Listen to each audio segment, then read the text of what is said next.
fasil terlebih dahulu sehingga bisa di-athafi antum wa abakum.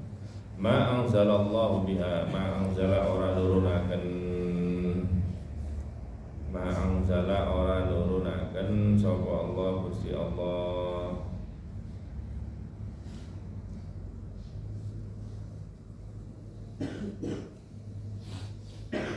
ora nurunaken sapa Allah Gusti Allah biha kelawan asma'an bi ibadatiha, maksudnya asma'i asnam ibadatiha tegese kelawan nyembah asnam atau asma.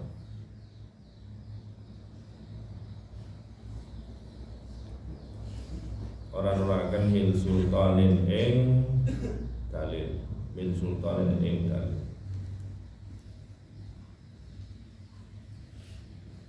Hujjatin tegese hujjah, wa burhanin tegese burhan dalil. Inil hukmu orang-orang yang hukum, mal hukmu tegese orang-orang yang hukum, al-qadau nyatane keputusan iku illa lillahi angin kecuali Gusti Allah wahdahu halai suci Allah. Amara perintah sapa Allah an la ta'budu, aslinya an la ta'budu dan diidghamkan menjadi an la ta'budu. Ing yen to ora nyembah sira kabeh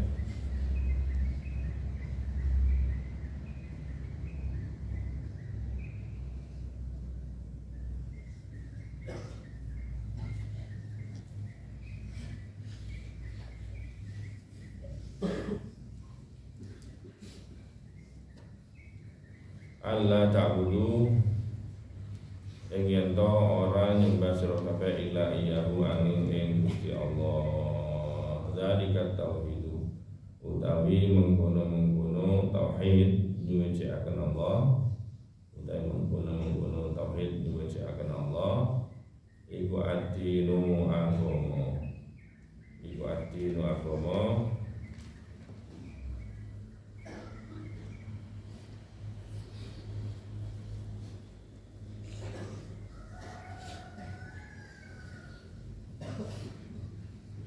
Al-Qayyim kang jejeg, Al-Qayyim kang jejeg, Al-Mustaqim tegese kang jejeg atau lurus. Walakin aktsaran nasi lan tetapi akeh-akeh manungsa, walakin aktsaran nasi lan akeh manungsa wa hum lan utai annas aksarun nasi wal kufaru bil kafir iku la ya'lamuna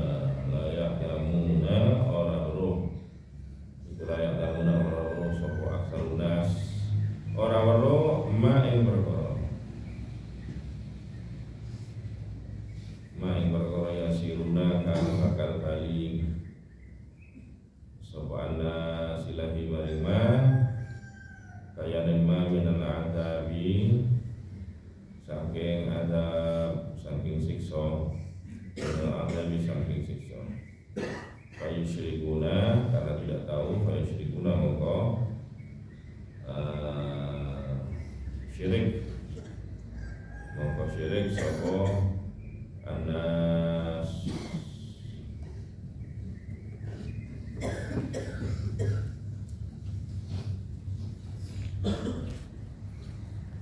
ya sahibai sijni amma ahadukuma ila ilikapun.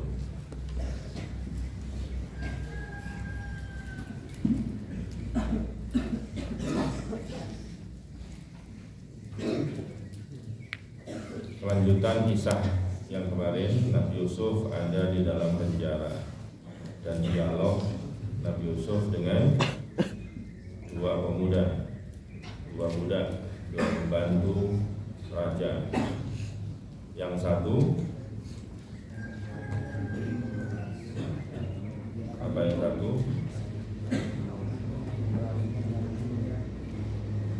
Kalau di warung itu yang bagian ngasih minum, kalau di kafe apa namanya? Barista. Terus yang satunya koki, yang bagian masak, yang bagian menghidangkan makanan. Sama-sama keduanya di penjara bareng masuknya sama dengan Nabi Yusuf.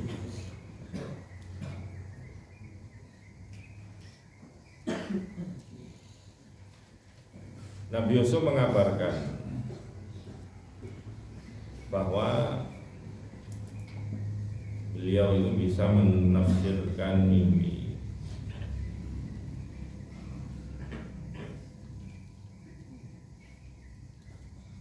Tatkala mereka mengerti tanda-tanda itu, padahal menafsirkan mimpi ini kalau orang dulu hanya dukun-dukun saja yang bisa,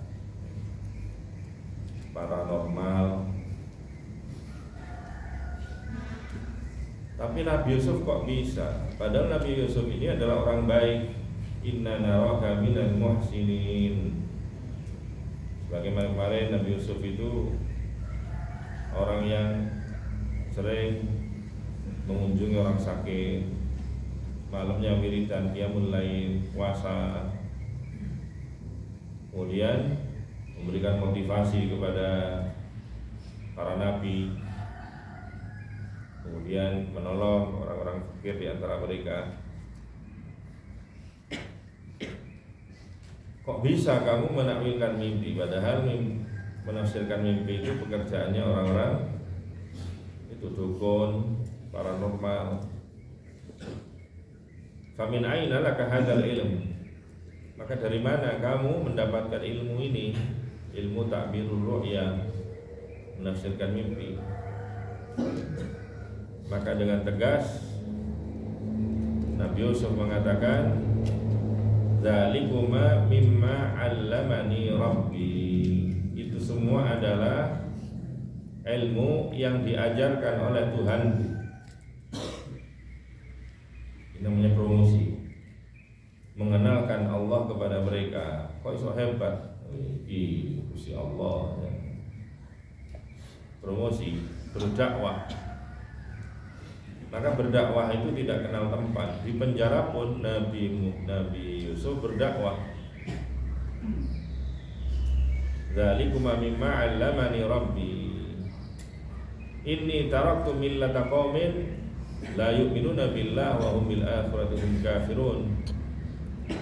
Aku dulunya sama seperti kamu, dan sekarang ini taraktu, aku meninggalkan agama kaum yang tidak mau beriman kepada Allah, dan mereka juga kufur dengan kehidupan akhirat. Aku tinggalkan itu semuanya. Dan terus sekarang ikut siapa? Wattaba'tu millata abai. Dan sekarang aku mengikuti agamanya nenek moyang, kakek maksudnya ya, kakek moyang. Siapa? Nabi Ibrahim, Nabi Ishak, Nabi Yakub. Dan banyak syariat-syariat dari Nabi Ibrahim yang kemudian dilestarikan sampai Nabi Muhammad SAW. Ini dalam usul fikih biasa disebut dengan syar'u man qablana, syariat-syariat orang-orang terdahulu, yang maksudnya adalah Nabi Ibrahim, seperti sunat, apalagi kurban. Ini yang akan kurban ini, kurban ya. Kurban itu sapi, kambing. Jangan kurban perasaan. Kok tiap tahun kurban perasaan? Itu kita meniru syariatnya Nabi Ibrahim, millata abai Ibrahim.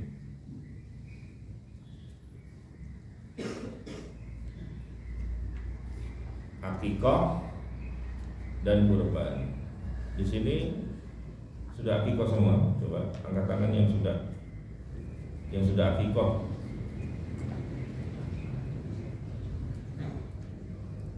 Oh, banyak belum ya? Yang pernah kurban coba, yang pernah dikurbani sama orang tuanya maksudnya. Lah om dhewe gak iso ya wong tuane maksudnya. Ada? sedikit ya. Diwacana waqiah waktu ya. Dan rezeki lancar, ya kurban ya. Ojo sampai urip sepisan ning donya tapi ora kurban. Karena kurban itu minangka dadi kendaraan akhirat. Kalau orang di dunia bela-belain punya sepeda motor, bela-belain punya mobil, padahal kendaraan di dunia paling banter ya nganterno ning nggon kerja. Paling banter kayak iring-iring manten. Tapi kalau kendaraan akhirat mengantarkan kita menuju surga. Dan ternyata kendaraan akhirat itu jauh lebih murah. Wis luwih apik, luwih murah. Kenapa tidak beli? Padahal yang di akhirat, yang di dunia lebih mahal. Bagaimana tidak? Sepeda motor nanti di akhirat cuma dihargai 3 juta. Cuma 3 juta ya kambing itu. Kambing minangka dadi sepeda motor. Kendaraan. Ada pun sapi, mobil itu harga sapi. Berapa sapi itu? 20-an juta. Mobil berapa harganya? Ratusan juta. Mobil dunia ratusan juta. Mobil di akhirat murah, cuma 20 juta. Sapi itu untuk 7 orang. Kalau mobil namanya 7 seater ya. 7 penumpang ya itu. Sapi. Itu niru syariatnya Nabi Ibrahim alaihissalam. Dan bagaimana orang tua mengorbankan anaknya dan anak pun bersedia dikorbankan untuk Allah Subhanahu wa taala. Dibelel belum. Nabi Ismail mau disembelih sama bapaknya Nabi Ibrahim. Nabi Ibrahim masih nari.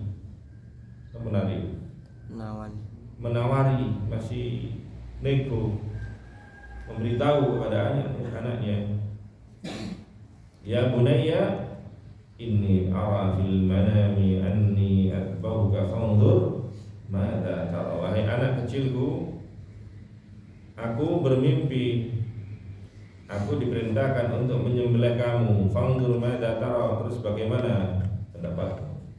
Gelem enggak tak boleh. Dia kan ditarik. Maka anak yang saleh dia menjawab, ya abadi, wahai bapakku, if'al ma tu'mar, lakukan saja apa yang kau diperintahkan. Lakukan saja perintah itu. Satajiduni insyaallah minas sabirin. Engkau akan menemukanku bersabar. Aku tak sabar, aku nerima, siap untuk dikorbankan. Mau disembelih, siap, nerima. Lah kamu juga disembelih sama orang tua, hanya disuruh mondok aja ngomel-ngomel, protes sama orang tuanya ya. Bagaimana mau jadi anak yang berbakti?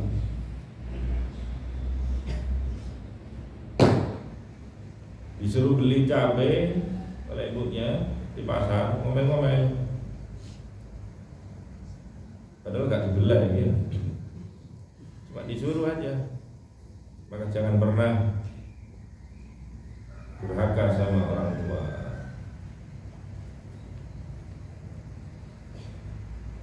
Nah, supaya kamu bisa menjadi anak yang birrul walidain, menjadi anak yang taat dan saleh, di antaranya ya harus akikah. Akikah itu semustaq dengan ukhuwah. hukukul walidain. Karena akko itu artinya memotong. Kalau akiko berarti motong kambing. Kalau hukukul walidain durhaka sama orang tua berarti dia memotong. Motong apa? Motong tali persaudaraan dengan bapak ibunya. Makanya yang akikoh insya Allah tidak sampai jadi hukukul walidain, tidak akan terjadi durhaka sama orang tua. Maka sing mokong-mokong itu nang wong tuane ingatkan orang tua. Mungkin saya dulu belum diakikoh Pak. Oh mari nak dia tak akikoh. Oh iya, bisa iki wae kurban Pak. Masa Nabi Ibrahim beli anaknya, karena beli anak kedua saya orang. Kan duit nak, masa Pak sampai rokokan sedino 20.000. Lek disuto separuh aja 10.000, berarti setahun bisa tang 3.600.000. Kalau bisa lewat terus lebih biasanya. Setiap tahun bisa berkorban. Saking kalah karo imannya kalah karo eman begitu. Kamu nabung sendiri 1 hari 5.000, berarti 2 tahun bisa berkorban. Supaya apa? Kamu nanti punya kendaraan di akhirat.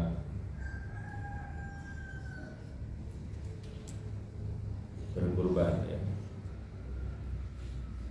Maka saking dari kerasnya baginda Rasul sallallahu alaihi wasallam, beliau bersabda, "Man kana lahu sa'atun wa lam yudhi fala yaqrabanna musalla."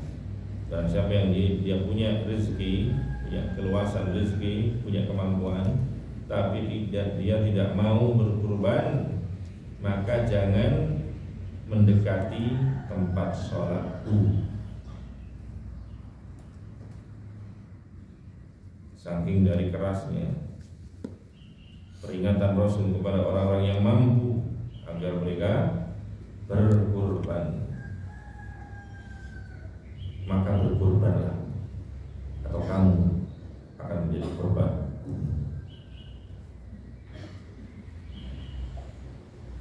Wattaba'tu millata abai Ibrahim. Aku mengikuti agama nenek moyangku yaitu Ibrahim, Ishak, Yakub. Maka tidak sepantasnya, tidak seuyanya kita menyekutukan Allah dengan sesuatu.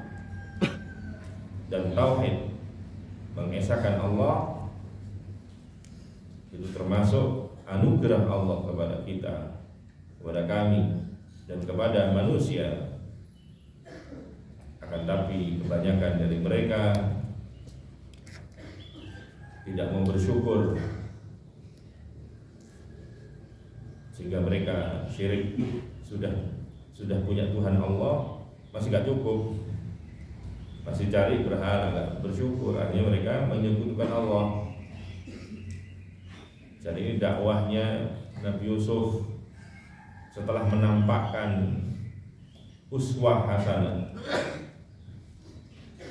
dan diakui oleh mereka, inna naraka minal muhsinin, baru kemudian mau'izah hasanah. Jadi uswah hasanah, kemudian mau'izah hasanah. Berikan contoh dulu, baru kemudian diajak. Karena metode dakwah bil hal, ya, lisanul hal antak min lisanil maqal. Lisan hal, keadaan, contoh dari uswah hasanah itu lebih bisa menyuarakan daripada lisan ucapan. Lebih bisa menembus ke dalam hati seseorang daripada sekedar kata-kata saja. Bahkan dikatakan oleh para ulama, qaulu fi'lu rajulin ala alfi rajulin, pekerjaan atau perbuatan satu orang di hadapan 1000 orang,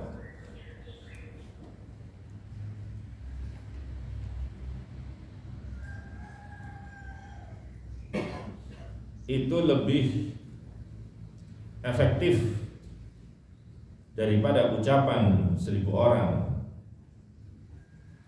untuk 1 orang. Fi'lu rajulin fi alfi rajulin khairun min qawli alfi rajulin li rajulin. Perbuatan 1 orang. Jadi ini untuk menasehati, untuk merubah seseorang menjadi lebih baik.